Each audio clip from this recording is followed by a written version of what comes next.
Gagawa tayo ng buffalo chicken wings with banana ketchup.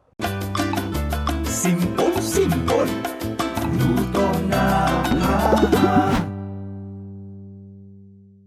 So, meron tayong chicken wings dito. Sineparate ko na yung ating tips and drumlet. And what I will do now is asinan ko na ng konti yung ating chicken. Lightly season lang.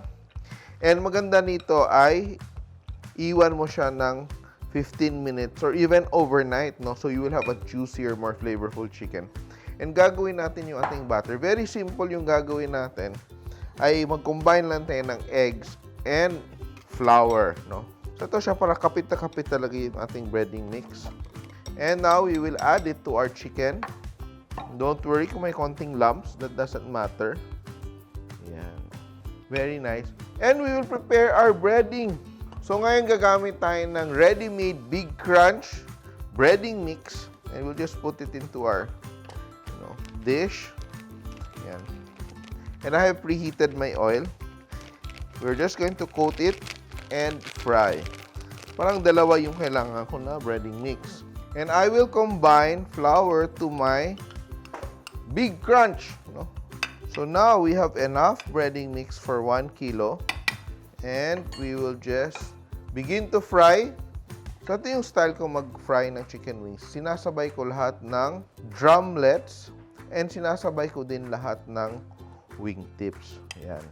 Para halos pareho sila ng cooking time. Ayan. So masarap siya.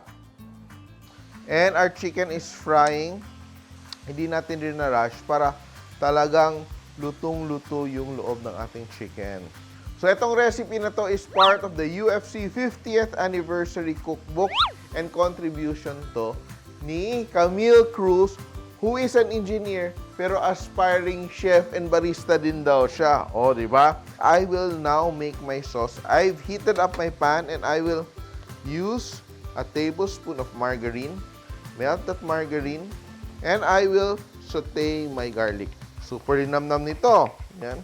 Yan, ang bango-bango.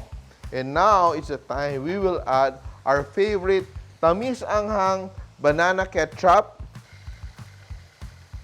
And of course, hindi pwedeng walang spicy-spicy. So, meron din tayong UFC Spicier Blend Hot Sauce. Yan. How spicy do you want? Ikaw na bahala. A little bit of brown sugar. And we will just season with a little bit of salt. Konting salt lang. And also, pepper. Oh! That's done! Ready na yung ating sauce. So, ready to toss. We're just waiting for our chicken to get done. So, tatabi na natin tong ating drumsticks. That's so beautiful. And we will refry it again before adding it there. And as recommended, yung gagawin natin ay i-double fry natin. But before you fry it again, be sure that you've cooled down your chicken a little bit. And ang heat ng inyong pan bumalik na sa tamang temperature, which is around 180 degrees. And now, let us double fry. So, if you want to grab a copy of the UFC 50th Anniversary Cookbook with this recipe and 49 others, download the book on the link below. It's in the NutriAsia website. Yun, ang dali-dali lang. It's free, guys. Yan. Yan, no? So, ngayon, look at that na, naging super golden na yung ating chicken wings. Natatakam na ako. And look at that, sobrang ganda ng ating chicken. Ganito lang, pwede na, di ba?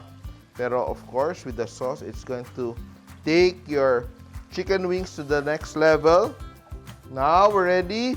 And toss ang ating chicken. Kakatakam, ganda ng kulay, no? Perfect spiciness. Tamis anghang na pinaanghang pa with our UFC hot sauce. And we're ready to plate. That a basket of beautiful buffalo wings. Kaya guys, it's time for you to cook buffalo chicken wings with banana ketchup. Simple!